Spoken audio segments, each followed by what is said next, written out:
Naniniwala si Senate Blue Ribbon Committee Chairman Panfilo Lacson na hindi pa lusot sina Senator Jinggoy Estrada at Senator Joel Villanueva sa issue ng insertion sa budget para sa flood control projects. Papayagan po ng komite si dating DPWH Engineer Bryce Hernandez na lumabas ng Senado bukas para kumalap ng ebidensya. Saksi si Sandra Aguinaldo. So hindi mo kilala si Senator Jinggoy at hindi ka nagdala ng pera sa kanya? Hindi po. Kahit po kay Bryce, wala po akong dinalang pera. Okay. So talagang safe ka na. Please, continue. Yan ang muling biro kahapon ni Senador Rodante Marcoleta kay Senador Jinggoy Estrada sa pagdinig ng Senate Blue Ribbon Committee ukol sa anomalya sa flood control projects. Pero kung si Senador Panfilo Lacson ang tatanungin, hindi pa pwedeng sabihing safe si Estrada. Gayon din si Senador Joel Villanueva na parehong naiugnay ni dating Bulacan 1st District Engineer Bryce Hernandez sa pagtanggap ng kickback. Kasi hindi pa nare-resolve yung sinasabi ni Bryce na nag-insert sila ng, in the case of Senator Jinggoy, yung 355 million sa Bulacan. Senator Joel naman 600 million. Sirbihan ko na rin silang dalawa bago sila umalis na hindi pa nare-resolve ito. Sabi ni Lacson, tugma kasi sa nasa 2025 national budget o yung General Appropriations Act o GAA, ang total na 355 million pesos insertions na umano'y ibinaba ni Senador Estrada sa 7 flood control projects sa Bulacan. Sa 355, tatlo yung napuntahan ng team ko, medyo may issue. May issue Kasi yung nga, tatlo, okay. lahat phase 3, pero hindi pa nasisimulan yung phase 1. Yung iba naman, phase 2 and phase 3, pinagsabay ang pagpopondo.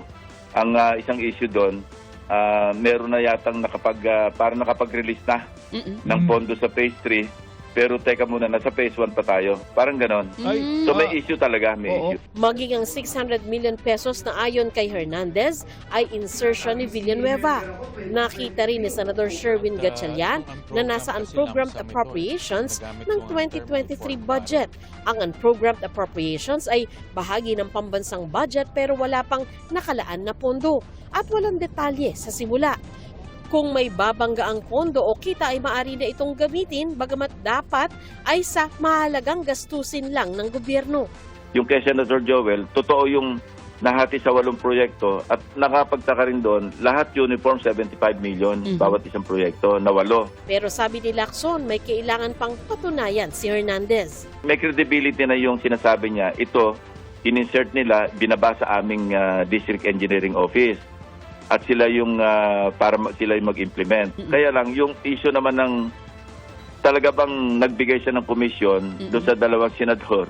Yun na ipoprove niya ngayon, di ba? Kung meron siyang katibayan, ledger man o kung ano man, yun ang dapat maipakita. Para makuha ang umunay ebidensya, pinayagan ng Senado na lumabas bukas si Hernandez. Pero babalik din kinagabihan para ma-detain dahil sa pagkakasite sa kanya in contempt.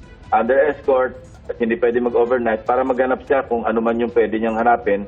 Itinanggi na ni Estrada na sangkot siya sa anomalya at tumaasa aniya ng patas at makatarungang investigasyon ng Independent Commission for Infrastructure. Sabi naman ni Villanueva, wala siyang kapangyarihan sa unprogrammed funds at hindi siya ang nagpasok ng proyekto roon. Wala aniya siyang kinalaman sa flood control projects at hindi siya nakatanggap ng kickback. Labanan na lang po natin ito sa tamang forum, sa korte.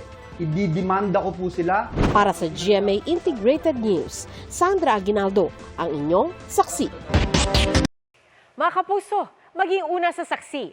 Mag-subscribe sa GMA Integrated News sa YouTube para sa iba't ibang balita.